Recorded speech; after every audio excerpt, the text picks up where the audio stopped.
by Montgomery. Sorry, I was running. Now, before we meet Anne Shirley, here's something important. Anne didn't grow up in a cozy home. She's an orphan, which means she didn't have a family of her own. And she had to move from place to place, helping take care of other people's children. So when she finally gets sent to a real home, she is very excited, like talking a mile a minute excited. Anne is sent to live at Green Gables, a farm on beautiful Prince Edward Island with Marilla and Matthew Cuthbert. Once she arrives, Anne starts making friends, especially her best friend, Diana Barry. The two of them have big imaginations and love getting into adventures together. Anne also meets Gilbert Blythe, and let's just say their friendship gets off to a very interesting start. In the scenes you're about to see, you'll watch Anne as she finds a place to belong, makes friends, and turns everyday life into something magical, and sometimes a little bit messy. So get ready to laugh, maybe gasp a little, and enjoy meeting the one and only Anne Shirley.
And so the pretty piece of business began. Marilla Cuthbert fully intended to send the girl back. After all, a girl couldn't help Matthew with the spring plowing or the woodpile. But as the evening wore on, Marilla looked at the eager child and felt a strange, reluctant tug at her heart. She realized that in all of Anne's 11 years, she had never known a home where she was truly wanted for herself. The thought of sending this spirit of the woods back to a cold asylum was more than Marilla could bear. Marilla decided then and there that Anne would have a proper home at last. Little did she know this whirlwind of imagination was about to turn Green Gables upside down. And she wasn't the only one in Avonlea who was about to have their life changed by a girl named Anne, spelled with an E.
comes with the quiet sounds of lessons and shifting desks as sunlight streams through the tall windows. At the back sits Anne Shirley, newly arrived and full of imagination, her fiery braids resting carefully over her shoulders. In front of her is Diana Berry, her devoted best friend and kindred spirit, always ready to share Anne's thoughts and dreams. Nearby sits Ruby Gillis, gentle and romantic, with a fondness for daydreams and whispered schoolgirl fancies. Just behind her is Gilbert Blythe, bright, confident, and a little too fond of teasing. Look, Anne, that's Gilbert Blythe. Isn't he handsome? But be careful. He's an awful tease. He just torments our lessons. We don't know when we're coming or going. He is handsome, I suppose.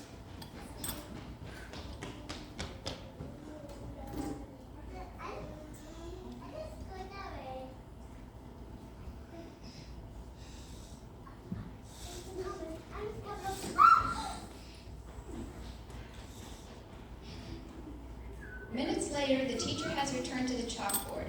Anne has completely retreated into her inner sanctuary, her chin resting in her palms as she gazes out the window at the swaying spruce trees. The lady gets shut off. Slowly down.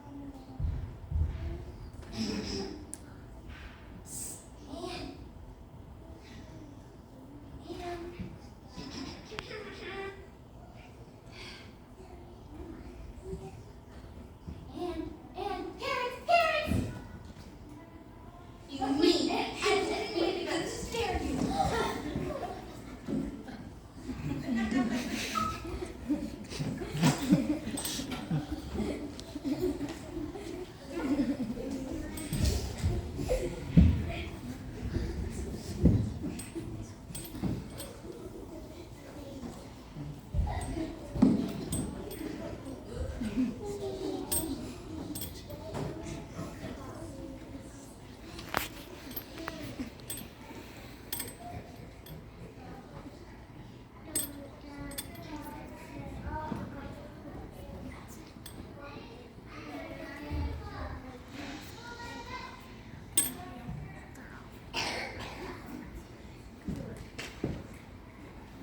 The road home from school lay warm and quiet in the afternoon sun, but Anne walked along it in proud, wounded silence, her chin lifted and her steps unusually firm. Diana kept faithfully at her side, casting sympathetic glances at her friend and sensing that this was no ordinary grievance. Hey, Anne, wait a second. Hey, Anne, listen. I'm almost sorry I teased you about your hair. Come on, it was just a joke.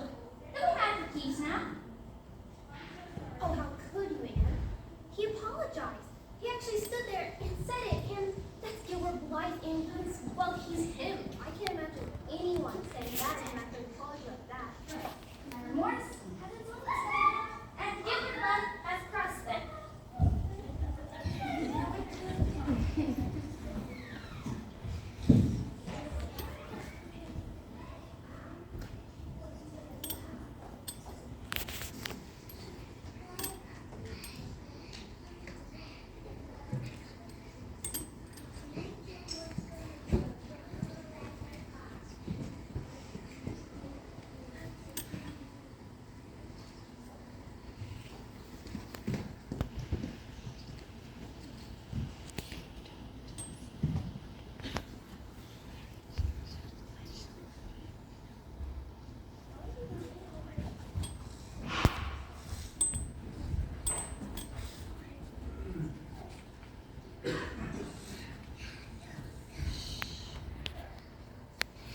Welcome to the shores of the Lake of Shining Waters. Today, this stage is a river, and this cardboard is a flatboat. Here on these pretend waters, our schoolgirls have decided to act out the exciting stories of Camelot. Using only their big imaginations and happy hearts, they turn their quiet lakeshore into a magical place of brave knights and kind ladies. Of course you must be Elaine, Anne. I could never have the courage to float down there.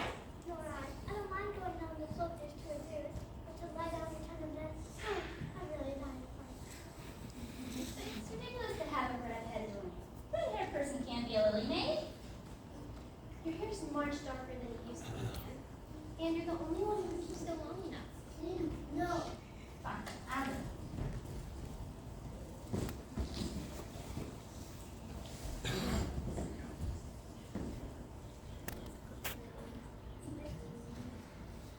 Anne lies down, clutching her lily.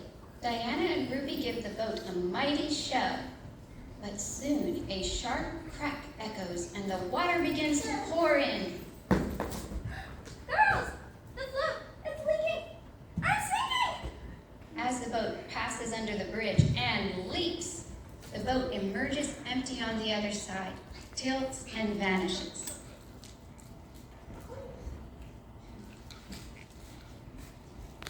She's gone. The pond has water. Oh, Anne, she's gone. Marilla, forget. Anne? Anne? Help, help, Lullaby's at the bottom. Hurry, Diana. We have to go tell Marilla that Anne's in tragic memory. The girls flee, leaving Anne alone, clinging to the slippery bridge pile. Her knuckles are white, her dress is heavy with water, until the clack, clack of oars breaks the silence.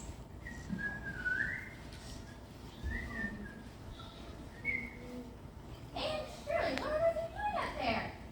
What are Tiny and Lily made? And the boat leaked. I jumped up here to wait for a rescue. You can't stay up there, Anne. The wood is rotten and the water's deep. Here, take my hand. I suppose for survival, I must do so. Anne drops into the boat with a wet, ungraceful thud. She immediately scoots to the farthest end of the seat, chin up, despite the water dripping off her nose. Hey, listen, Anne, I'm sorry to tease about your hair. It's been a long time. Can't we just be friends now? No, I shall never be your friend, Lily. You need not think this changes anything between us. Gilbert rose in silence. Anne told herself she would never forgive him. She clung to that grudge as tightly as she had clung to that bridge pile. But even though she didn't know it herself, she really did forgive him that day.